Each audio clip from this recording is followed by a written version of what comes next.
The views and opinions expressed in the following program are those of the hosts and guests, and not necessarily those of the staff or management of Worldwide Digital Broadcasting Corporation.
Welcome to Consciously Rising. I am your host, Jeff Renel.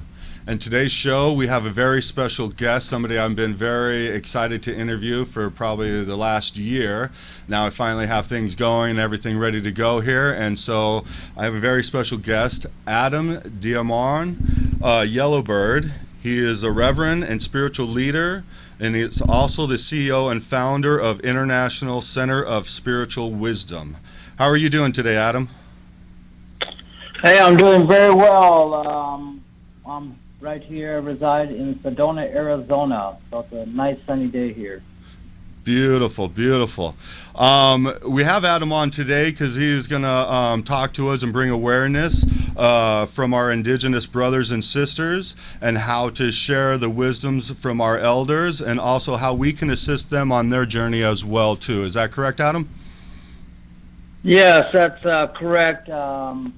My position as being a bridge between the indigenous world to our modern world of today. So, in a way, a messenger. And that's where that Yellowbird, my name, comes from, as being a messenger so that we can communicate this message and bring it to the people. Well, that's beautiful. And you just already answered another question of mine. I was going to ask you how you actually got the name and earned the name Yellowbird, but that explains it. Well, I can give you a little bit more depth. Long story, but it was through my relative Joseph flying by when I was 21 years old. I was at a Sundance ceremony participating in a spiritual ceremony, Ways of Life here. And he saw that name was inside of me. And Yellowbird was chief and medicine man back in the time with Lakota people around Standing Rock Reservation. And it was after this Sundance ceremony, after fasting no food and water for 4 days, that he did a honka, blessing with this name. And the name coming with responsibility of being that messenger, uniting the tribes, working with all peoples, not just Lakota people. And in remembrance and reverence of Lakota, meaning the people, instead of, an individual, color or race or of that nature. So that's, in long story short, where that name came from, and to be able to walk with that and fulfill that name in this life. That's amazing. And it's an honor to get a name like that. Is that correct? Yeah, it's correct. These names are given through initiation or accomplishments. Like the Sundance, we vow to have no food and water for those 4 days, and we pray for the people. So we give our time and energy and understanding in our prayer to the people for those days. So there's Vision Quest, Sundance, all these ceremonies, sacred ceremonies that take place, and not everyone gets those names, in life, and that's okay too, but at different times that's appropriate to do that, and a medicine man gifted me with that, and then to carry that and to walk that Yes. That's awesome. And you know, this is some stuff I would like to also interview you on another time about certain ceremonies like this too, as far as like the sweat lodge. And as a matter of fact, since you brought up the sweat lodge, last night I was just doing some research on you. I saw back in 2009 you actually were going through some issues. I forgot, I didn't write it down here on the actual county there in Arizona, but they were stopping you from doing sweat lodges. Is that correct? Yeah, that's correct. I've been doing this. I've been around the sweat lodge since I was 7 years old, and then spending a lot of time with my Lakota family at 20, 21 years old, going through initiations. And the sweat lodge, or in Lakota they call it a nipi, and a ceremonial place of prayer, like house. And it helps you mind, body, spirit, and purification, you know, to clean up and to pray, to use it as a, you know, holy place to send our voice and ask for help. And so, to go back without getting too much into the story, we had an incident that took place here in Arizona, that there was some tragedies, and that was in my hometown here in Sedona. And basically, because this was my way of life, I was standing up for it, and I tried to unify. I was working towards, and still am today, unifying the ceremonial people that participate and conduct sweat lodges or nipis.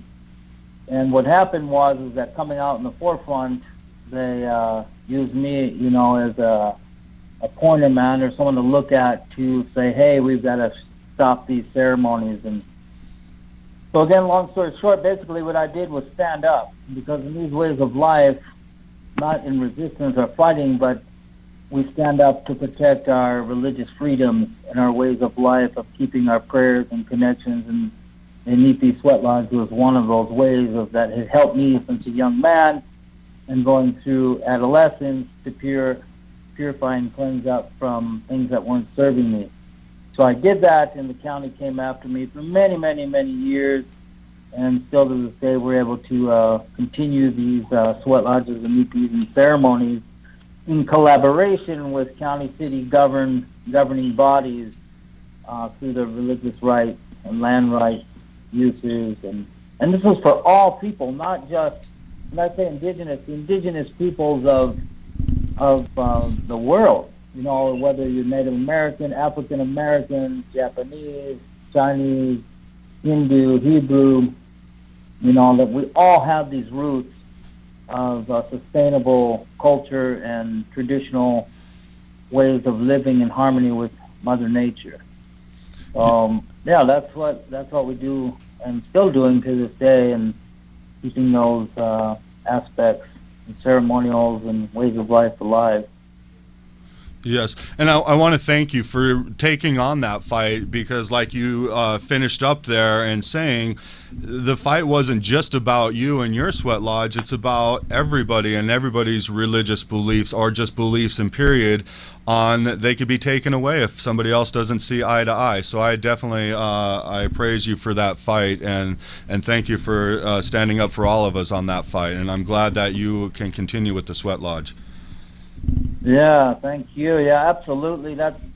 I'm in meetings, whether it be on phone or personally now, working with the governing bodies, finding ways for all cultures and religions and people's way of prayer to continue, you know, and to preserve their food, their nature, their waters, their land rights. And that's part of what one of our main missions of the International Center of Spiritual and Ancestral Wisdom is doing now, to help support the people on a global and international level right now, and educating. We're educating people. And so one of the main projects right now is getting a piece of land in the Sedona area, so that we can have a hub here, and people from around the world can come here, and we bring the traditional elders, medicine people from all cultures to come teach and educate and share their wisdom and knowledge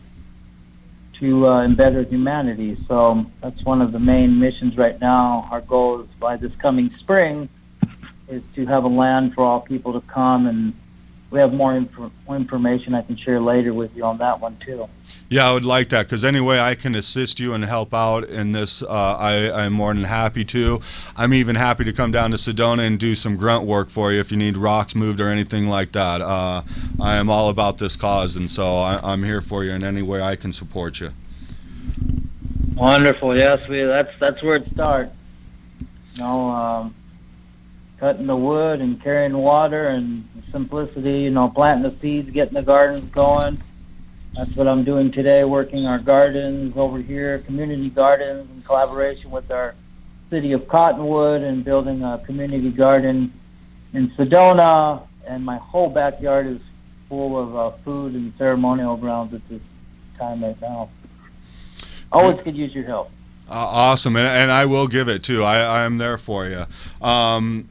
You know, when I first was introduced to you, I was actually studying Drunvolo, and I ran across one of his videos where you were both, I don't know who was interviewing who, to tell you the truth, but you were both on there talking about the dawn of a new age, which happened back in, I believe it was 2011, maybe 2012, beginning of 2012, where you brought in the mamas and the Kogis down to spread their knowledge and their wisdom. And I was lucky enough to come down and experience that and be in their energy.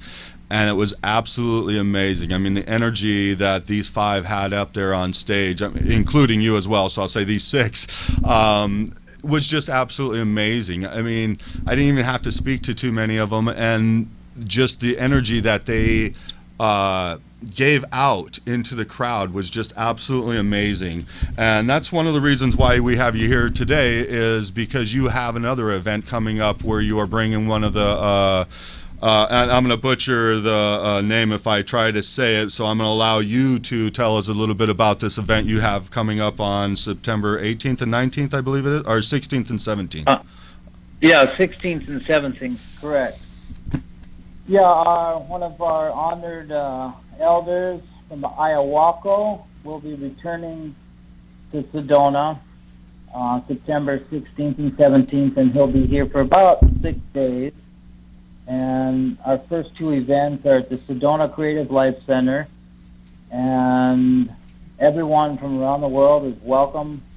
Whether you can participate or not, please get involved in some form or another, or at your home, connect to the resonance and the energies that we'll be emanating and focusing on.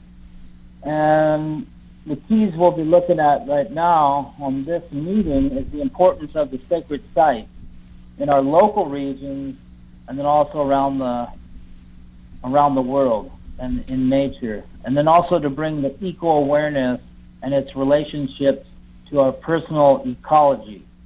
So that can get pretty deep, you know, and that because we believe in working with these elder brothers, the Kogi and Ayahuascos and Wiwa and Conquamos from the Sierra Nevada, which we can get into a little later, where the region is all about getting back in touch with our inner governing bodies and our inner systems.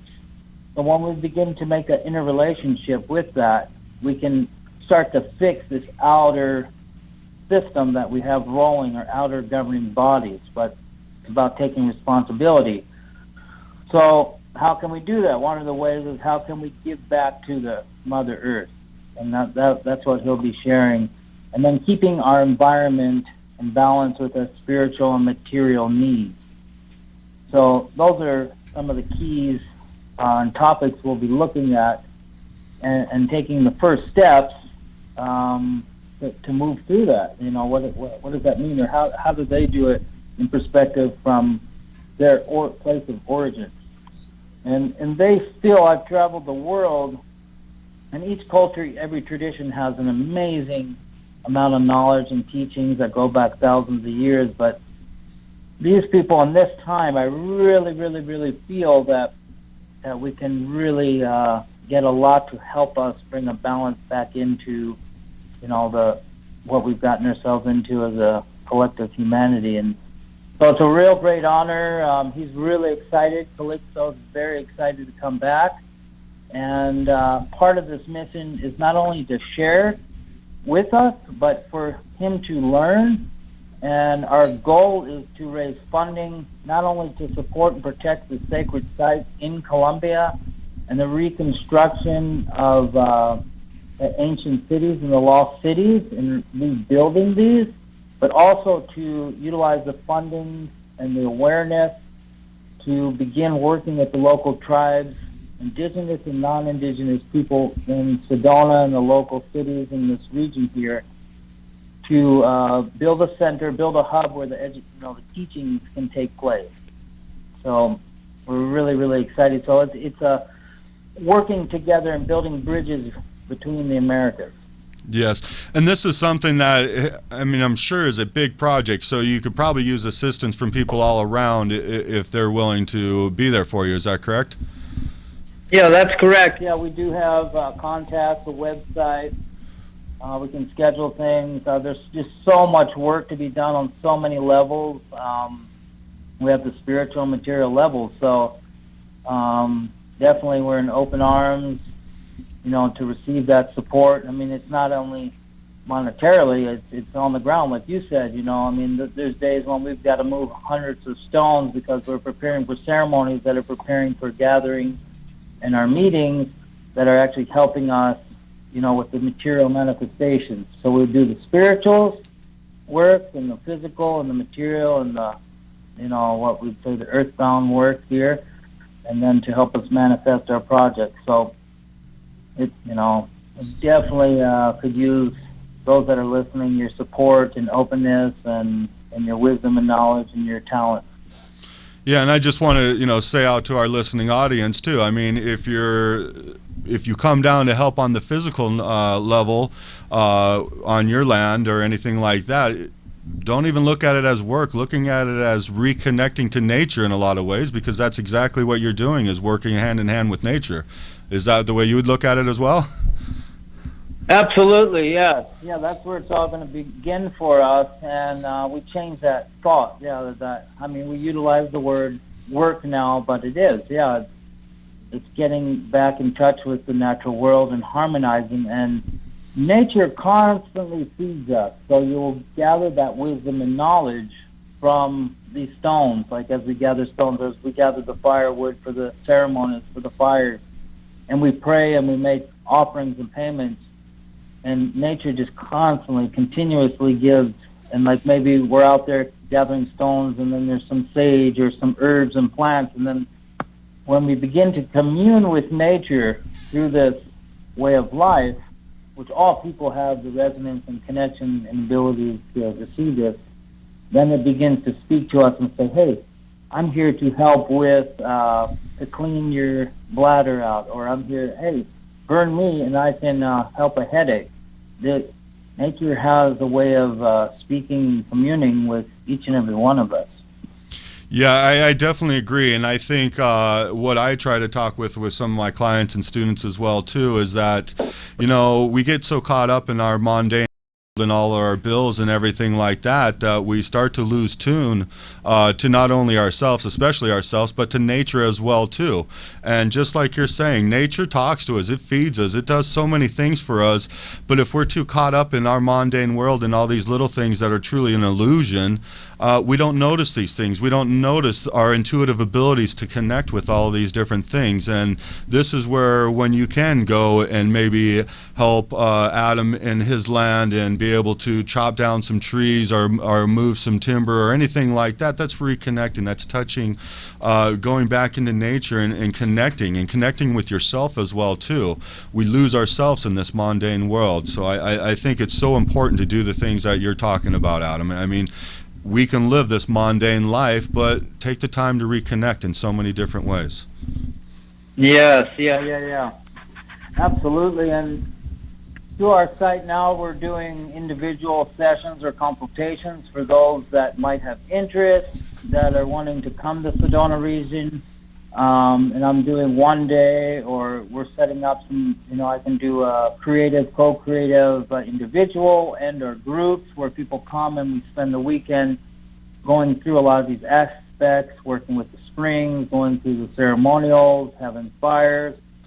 And so if anyone does have interest, we can direct you to the website, and we're doing long distance healing and transmissions, and opening. Really, it's not about me being the only one or you being the only one or us. Is empowering and inspiring, bringing the spirit back to each individual so that they too can become this vessel or this channel for this reconnection to nature. So that's all my work, and my teachers with the Kogi Ayahuasca, that's what they would love to see us do as men and women, individually and collective here too. So yeah, we can set that up, or I'm doing lots of traveling. I can come, to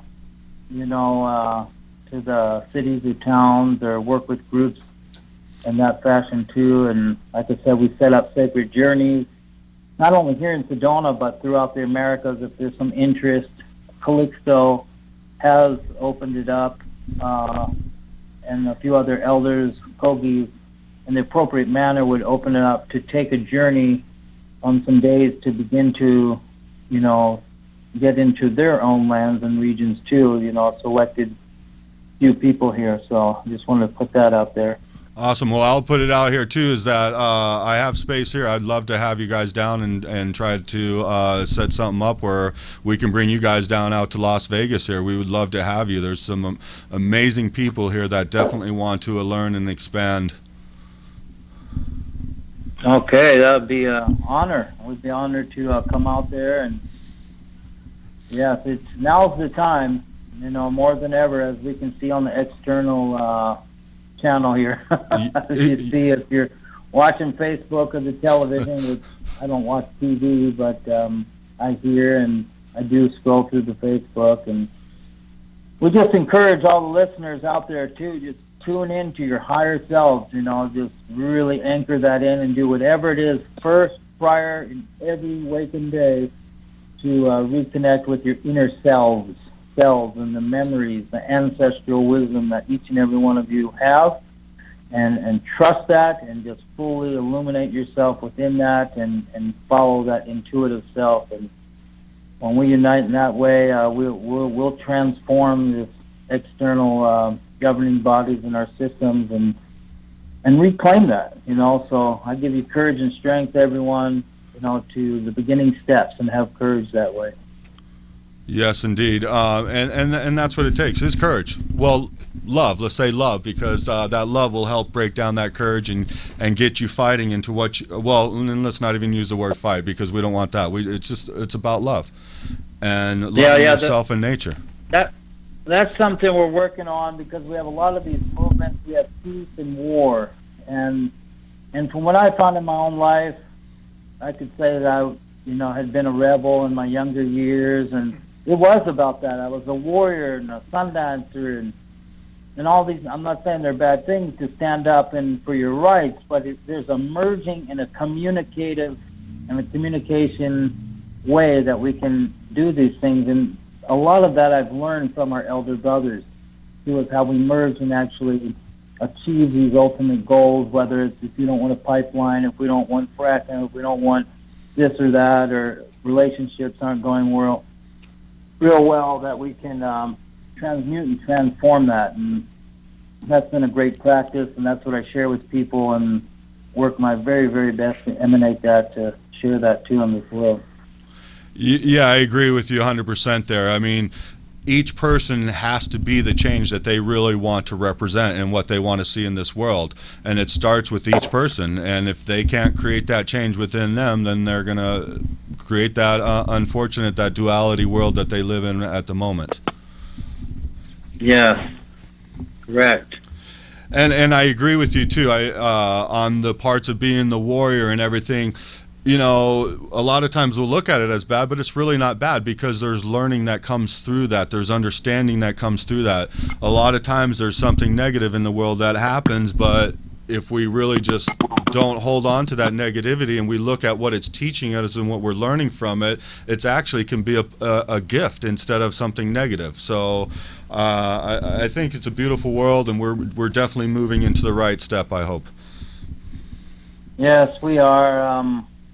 we all signed up for this. We've come here in this time, and that dualistic game entraps us in many forms, and we just hold the center line here, and I always use the crystalline golden light in my practice and visualization to help transmute and transform. And I think we're doing a great job, and through this awakening and this time we're in, and we just need to hold each other, really, as humanity, hold each other through this, and keep positive and momentum, moving here. Yeah, and definitely, and have that understanding. That's the one thing I see kind of lacking in the world right now at the moment is understanding. Every person out there is different. We all have different beliefs and ideas. Some of them are same and some match up with others, but everybody is their own identity. And we need to come to that understanding and realize that we're all different and we can benefit from everybody being different. It doesn't matter if I don't like what the other person is saying in front of me. If I sit there and listen and understand why they see things that way, then it helps me adjust to them. Maybe they might even give me some tips on something that might help me. We shouldn't shut down to other people just because we don't like what they're saying.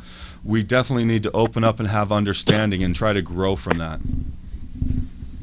Correct. Yeah, I believe that too. Awesome. Well, Adam, we're going to cut away really quick for a quick commercial break to help out our sponsors here, and we'll be right back. Okay. All right. Thank you very much. Hello, I'm Abra McGrath.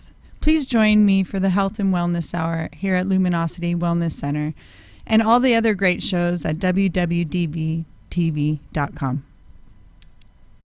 Hi, I'm Joe Peroni. And I'm Heidi Mancini, and we're the hosts of The Rise Above Show. Check us out on WWDB.TV on Thursday afternoons at 2 p.m. Welcome back to Consciously Speaking. I'm talking with Adam DeArmon, Yellowbeard. He is the CEO and founder of International Center of Spiritual Wisdom. He is also a reverend and spiritual leader. We've been talking a little bit about the Kogis, the Mamas, and I'm going to butcher the rest of them. I know there's the Wawas and the other two groups. I'll butcher their names. But we're talking about Adam, and he's bringing down Calixto. Is that how you say his name? Yes, Calixto Suarez. He's an Ayahuasca elder, wisdom keeper, leader of his people from the Sierra Nevada in Colombia. It's very, very, if you all have never been there before, heard about it, you can look it up. And he's part of 4 main tribes that protect that region. They're Ayahuasca, Kogi, Wiwa, and Kunkwamo.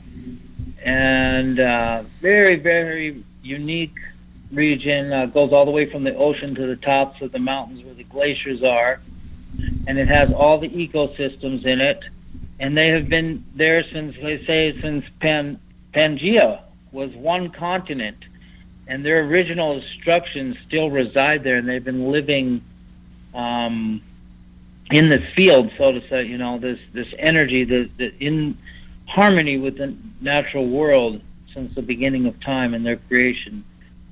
And it's just, they can still drink from their waters, they still eat from their lands and harmonize. And now's the time that they were, chosen to come out into the world and start sharing all this wisdom and knowledge, and then find people like myself. I met them in 2007 in the shores of Guatemala in Lake Atitlan, and they invited me to their land to begin the works.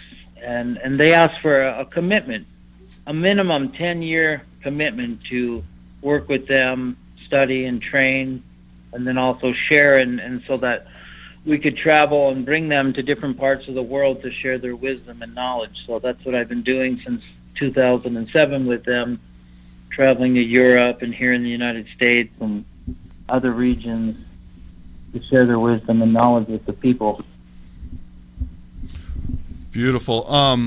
Do you mind sharing a little bit of their wisdom and knowledge that they've been sharing with you to bring back to us, and what is their main purpose? Because what I've heard before, and then again yesterday when I was studying some stuff before this, they consider themselves the guardian of the heart of the world, which is their sacred territory and lands. Can you expand on that a little bit more?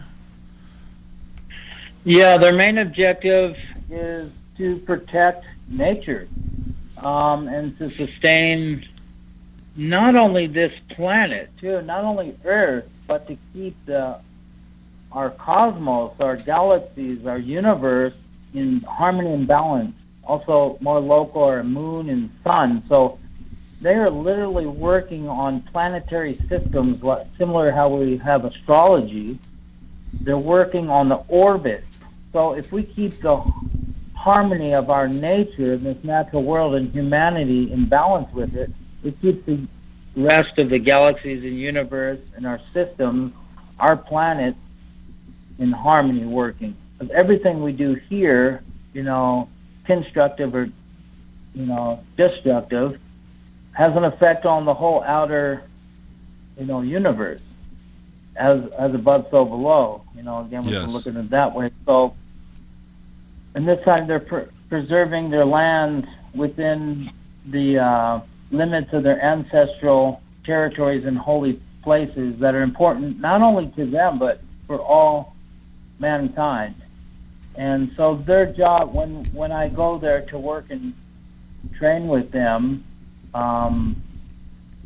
is beginning to go through the different levels, like these initiations, and it's nature, the natural world, that blesses you or transfers or transmits that into an individual, and then they're that acknowledging, mama, or acknowledging teacher there that would witness that of nature, how it corresponds. And so the last travels down there, it was about going out into nature extensively and not sleeping for 7 days, drinking out of the waters and the rivers, and hiking day and night when guided, communicating a lot without words, just through, a lot is through telepathy. And then also they have a tool that we use, it's called a paporo. And this paporo, to me, is a writing and transmitter, but it's also a lot like our contemporary cell phone. It has a lot to it. It's a lot of alchemy, and so these tools help us become in tune with nature, and nature begins to give us directions. Nowadays, we have directions by different operators or different command centers. The computers are showing us and giving us that information. Nature has the same systems running. It's just in a different form and a different frequency and different attunement. So that's what I've been learning out there. And then one of the keys to this is that we all are receiving, we have cars, we have cell phones, we have computers, we have our foods. But one of their questions is, who's paying for that? You have your money, your cards, credit cards. Well, these are the guardians that have been there since the time in the beginning, immemorial here, that have been making payments for all of us. So every metal we extract, every water we drink, every computer chips, every crystals, every gems, every homes, every wood. So they have these practices that they're constantly feeding nature with different elements from nature.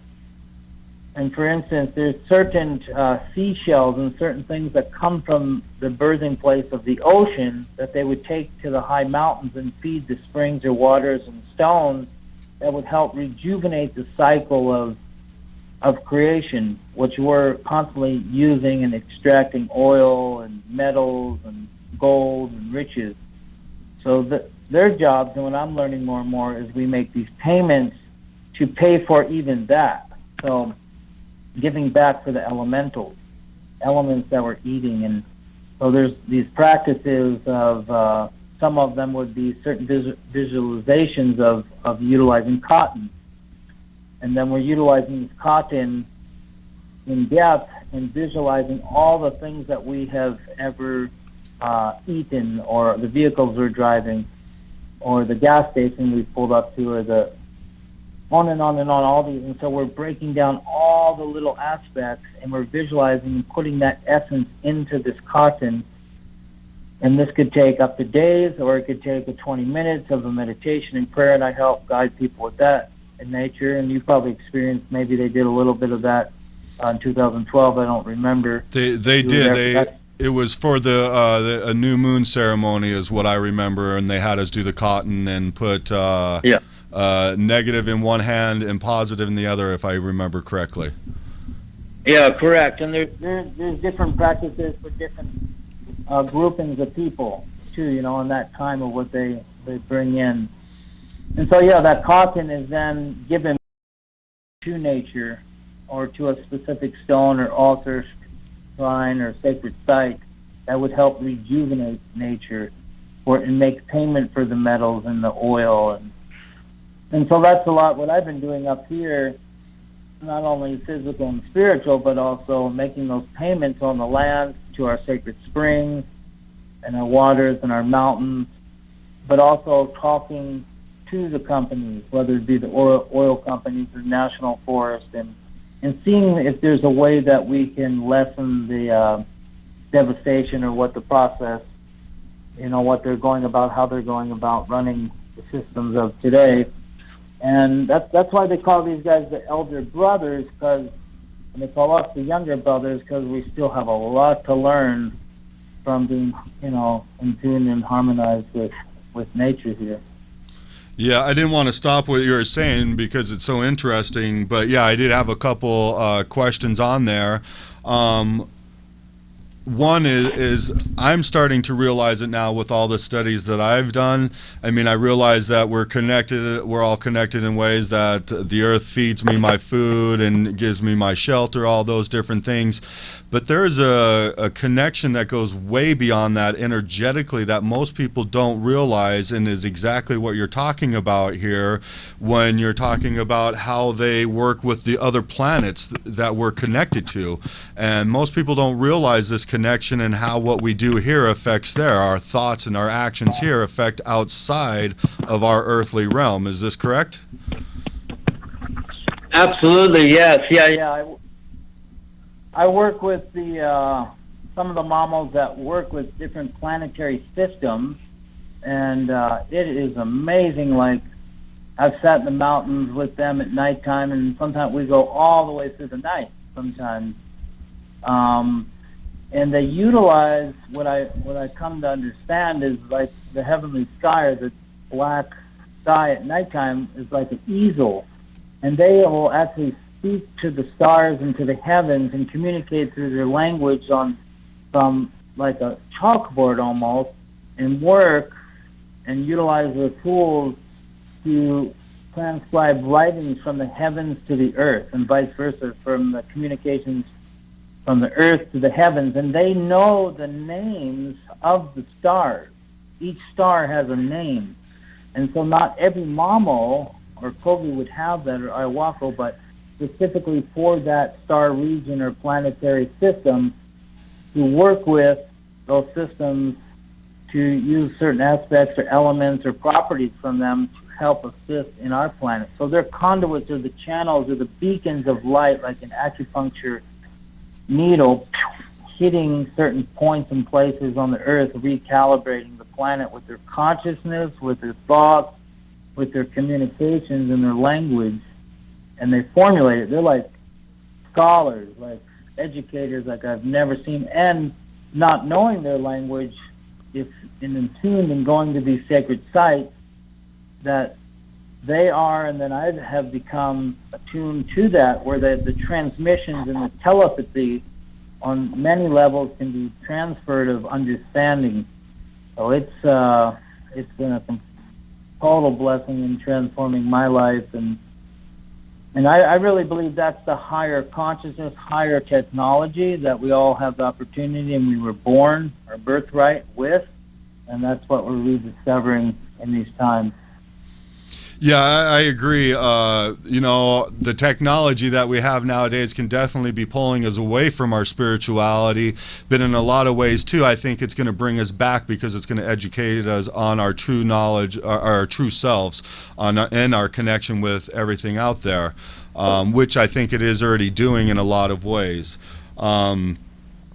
The other thing I find fascinating too, and it just makes me laugh every time I hear people talk about this, is that, they're indigenous people, they don't know much and everything, and it's like, wait a minute, they got more information about the skies and the stars than we've had ever until recent years with the technology we have now that discovers this stuff. But a lot of the information we get from this technology, I think, is outdated and wrong when we look into it in another way. No, I just lost my point. I'm sorry. But I just think it's so fascinating in what they are doing, what the way life is going right now, how we're just coming back to it. It's amazing. I know we're getting close to the end of the program here, so I definitely want to get back to the event and what you're doing. The other thing I definitely want to talk about really quick is our elders are kind of in conflict in their own homeland as well too, from what I understand, and that they have not only the Colombian government occupying some of their sacred land and having communication towers on there, but they also probably are fighting the cartel and the drug dealers from growing whatever they can grow out on those mountains, and farmers and miners and all of this stuff. So they're fighting this battle off on the side as well too. Is this correct? Yes, they've been dealing with this for 500 years, they say. So the conquistadors came. And actually, again, going back to that, like, from all the tribes and people I've ever worked with, that they just move. They literally, so and I've seen this with my own eyes, if the drug lords or FARC or governments come in, they will literally just move their people, go to higher into the mountain, rebuild their whole villages, boom, set it up. And so they're not a fighting people. They believe, because if you harm one another, like a lot of Buddhists and teachings from around the world, that it'll, it's just not, that karma goes around. So they just keep moving, and then when that's done, and they'll keep praying for them, then they'll come back. And then there's more of a collaboration, but it does create a great struggle constantly for them, because the sites that they've chosen are sacred sites that are protecting Mother Nature. So it's very difficult, and then they have to go back down, and it's just, it is happening now where, like I mentioned earlier, I believe in the program, I was part of a project that we had recuperated Pueblito, a town in there, and now they're reestablished, was the House of the Sun and Moon. So after all these hundreds of years, they're able to come back there, live in harmony, and then also people from around the world are able to come visit this and see the Kogi living there in harmony, and those that are interested maybe learn and get that understanding. But they deal with it. We're in the mountains, and you come across the military and all. It's still happening down there. It's more at rest now, but it's still something that is in movement, and we see this around the world happening too. But they do need part of the project too, with the International Center of Spiritual and Ancestral Wisdom that we're running here in Sedona, is to constantly send supplies or gifts. We take in beads and special giftings or foods to supply them, Ayahuascos and Kogis, so that they can have their meetings and help their children and educate them. And now with the Western world, they're merging. So there's a merging happening, and there has to be an education of this outer world. So in the future, I do believe that we will see more Ayahuascos or Kogis integrating into our system, and vice versa, us, like myself, learning and training with them, where we can help on both sides. And so they do need a lot of prayers up there, and but to let everybody know, it's not like this war where the indigenous, like we had the Indian wars here, where they completely eliminate, and you know, the native battles in the plains and that kind of thing's not happening. But what has just been introduced to the last few years is actually vaccines, which is, I really want to work on a team that we can be up there and help educate the indigenous people, because they're being influenced by vaccines, which are actually making them sick along with the animals. So this is it's a different type of, let's say,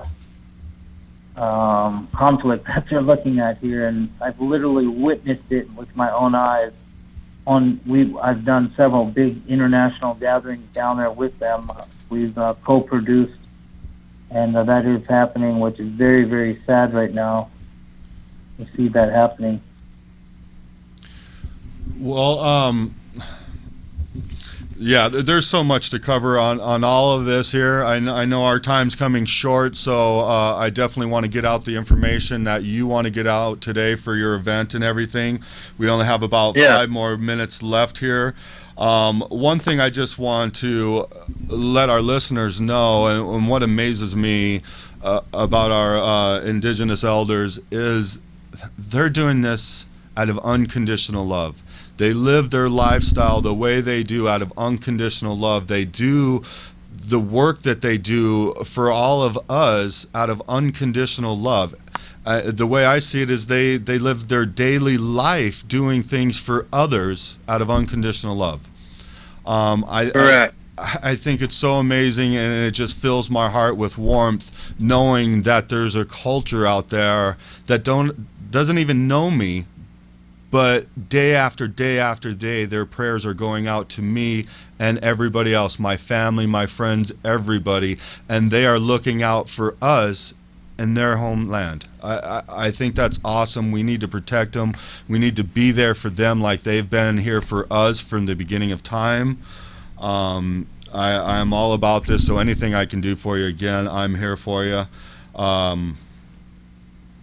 I think there was something else I was going to say, but I forgot. Go ahead. It's the first step. They said, like, what we're doing here, the radio show, use the communications. That's my job, too, is like to speak to people like yourselves, or whether it's programs or videos, or absolutely, because they are doing that. They do. I truly believe that they do know you, and they know each and every one of us. They have these ceremonial houses where it's in darkness. They work with the fire, and that's their television station, how we have like the screens in Facebook. Well, I've been in trainings with them, and I truly believe that they check in on different regions, and they're actually seeing how we're doing, and have, like you said, they have so much compassion for each of us, and they're actually feeding us that love, that unconditional love, and recognize you like that. This is how deep they're going here, and I've witnessed it with my own eyes of that, working through the fires and ceremonial houses to be able to connect to all over the world in the spiritual and material world. And I think that's a different show on itself, what you're talking about there with looking into the fire and being able to see different things. That is something I definitely want to cover here, because there are things that are outside of this, well, it's inside this world, but we think in this mundane world that it's outside of us. But there are things that energetically are there that we can look into, we can see into, and understand different information and knowledge that they are using today. Like you said, their technology, but their technology is way different than what we perceive as technology. So I would definitely love to have you on again and talk about those different technologies that they might use in their culture. Yes, absolutely, and for sure, that'd be a great honor. And prior to the show ending, too, we do have a website. One of my websites is DeArmon.com. That's got some of our information on it. And if people out there that are listening would like to know more, you can contact me through the website. Also, Calixto has a website, which I believe I just sent you the link to that. You could add that onto the show. You can see directly what Calixto is doing, and basically it's his name, Calixtosuarez.com. That's his name, and all of his information in English and Spanish is on there. And I encourage you, whoever can make it out, come down to Sedona also. Come join us for those few days. And if you can't, maybe there's other ways you can support.